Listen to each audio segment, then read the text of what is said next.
Welcome. We are talking with the incoming USGA Executive Director, Dr. Ann Marshall, and I can tell already you're excited about this new position. So tell us what's got you so fired up. Yes, well, I'm so excited to be part of this very unique institution and collection that we have here at Mississippi State. It's very rare for a university to have a presidential library on the campus, and it's also very rare for a small presidential collection to get the backing of a great institution like this one. So it's just a very unique opportunity to be both a history professor at an institution and also get a chance to try this new position at this flagship institution and a very important library.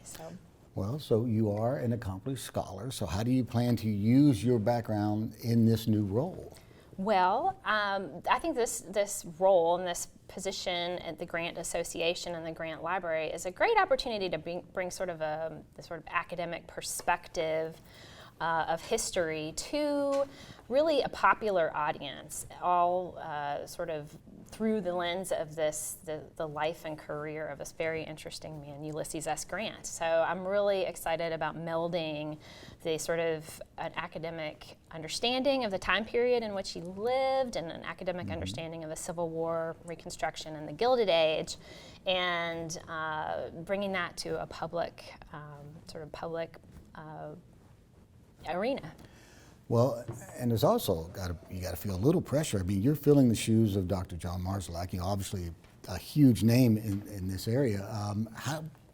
How do you plan to build on that legacy? Yes, well, yes. I mean, it's really an honor to follow in John's footsteps. He is such an accomplished scholar, and he's also just a very kind and very approachable individual. And those are traits that you don't always find in the same person, and so I'm really honored to be following in his footsteps. And really, John was such a visionary, in bringing this Grant collection to our university in a place that it wouldn't necessarily seem at first blush to be the best fit.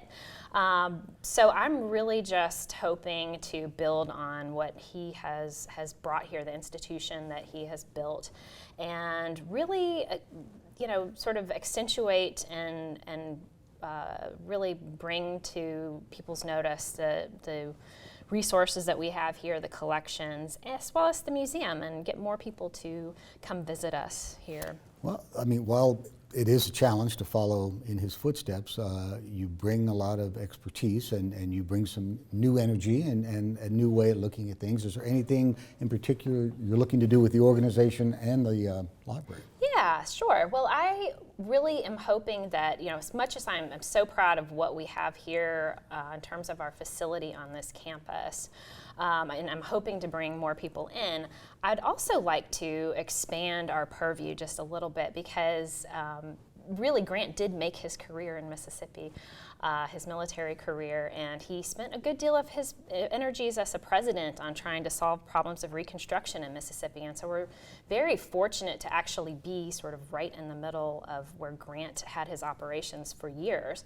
And so I'd love to do things like go out and take board members and MSU alumni on tours of the state, battlefield tours at places like Shiloh and Corinth and Vicksburg, so we can kind of see Grant's areas of operations and sort of transcend these, as lovely as our four walls are, transcend those walls and get out into the larger area of operations for Grant. So. Well, and you've seen sort of folks are looking at President Grant in a different light, in a more favorable light, than some would say. So does that present opportunities to you as well? Because folks are saying, wow, wait a minute, we need to maybe go take another look. Yes, I think so. He's been in the sort of public eye a little more recently, thanks to there was a sort of documentary of sorts on the History Channel a couple of years ago, and there's been several really great biographies of Grant that have come out in the last few years. So I think, yes, there's a lot of more awareness of Grant than there was a few years ago. But I think a lot of times people think of him as, obviously a very important general, perhaps the most important general in American history. They also see him as a president. But I think there's also ways we can actually use Grant and Grant's stories to talk about how sort of more humble people lived during that time period and gain a sort of way of looking at the Civil War era and the Gilded Age through Grant's experiences and through the experiences of the people he touched.